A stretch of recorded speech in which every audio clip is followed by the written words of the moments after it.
बागी बलिया के रहे वाला फिर पुरोधा फिर लोरिक सोच के वही मजरी का डोला बना के सोन पार से लेके आओ बोला वही पार कुंडी पहाड़ पर जोड़ी समय डोला उतराओ कली की सैया सब ही प्यार का निशानी देवेला अपने दुल्हन के हमें रोवा का देत बनी कलन की यहाँ कुछ देवे लायक तले लेना ही पगलो वैसे भी तोरा के कितना लड़ झगड़ के जंग युद्ध का के तोरा के लेके आवत है युद्ध का के तो के लेके आवत बानी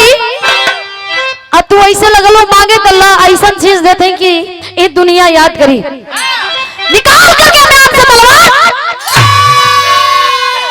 मरले चट्टान दुफत में फाट गई वही मारकुंडी पहाड़ पर वीर लोरी पत्थर से पत्थर के नाम से पत्थरवा के जाना जला लोग जाला तो कहला कि वीर लोरी का पत्थर इतिहास बताओ नहीं सोलंकी जी भूमिका सुनाओ आप सब तनी दही उठा के था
काशी में डंका बजाए हैं लोग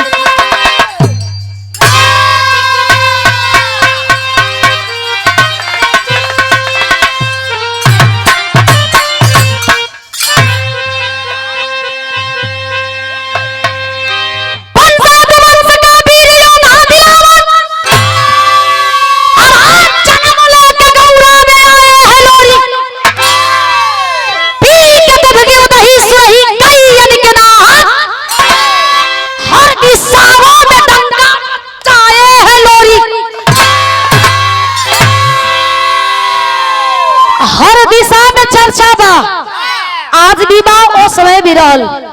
आगे भी रही जब तक धरती आसमान रही तब तक ओ वीर पुरोधा का नाम रही ए भैया कोई आज के जमाना में तो सबकर बियाह हो जाता इनकरा जैसन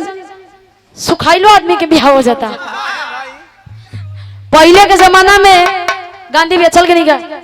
जे दमदार रहे सोलंकी जी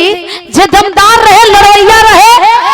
वो लड़ के अगर विजय प्राप्त हो कर ले रहे सुबोध भैया जंग जीत ले वही का बियाह हो गया आज के डेट में तोरा नहीं आदमी का जब बियाह हो गया बिरहा में एक लाइन गजल का नमूना लग गई कैसे मार साहब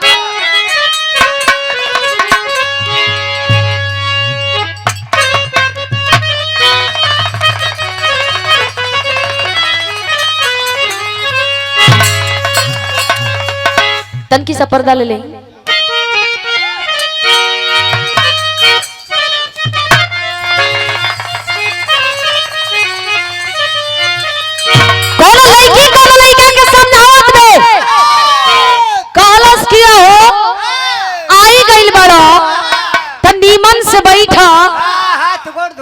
खा ला हुआइल का बड़ा बिना खैले चल जिया तो तब का अच्छा यही खातिर मरत ह अच्छा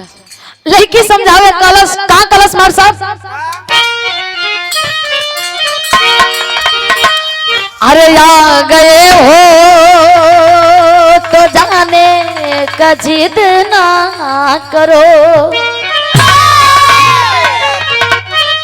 आ गए हो तो जाने का जिद ना करो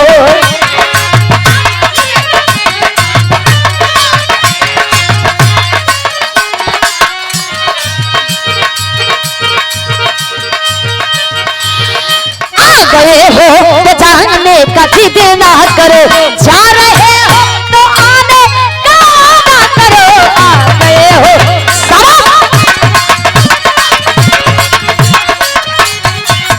जा रहे हो तो आने का वादा करो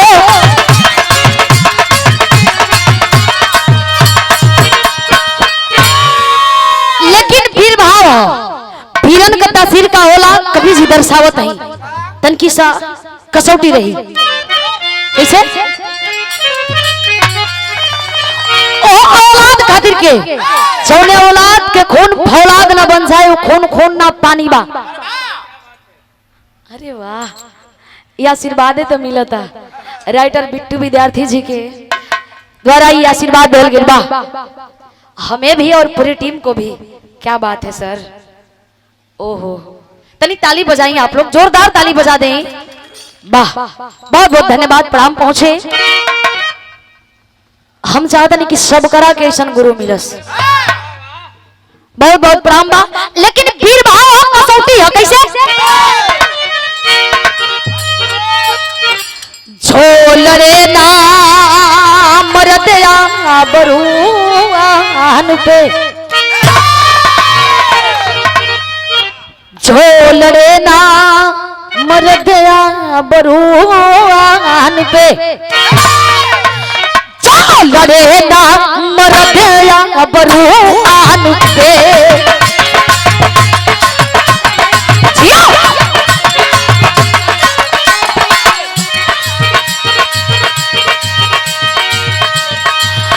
झोल रे ना मर गया बरुआन पे उसमें पीरो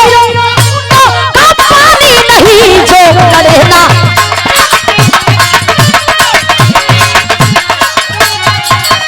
उसमें पीरो सबूतों पानी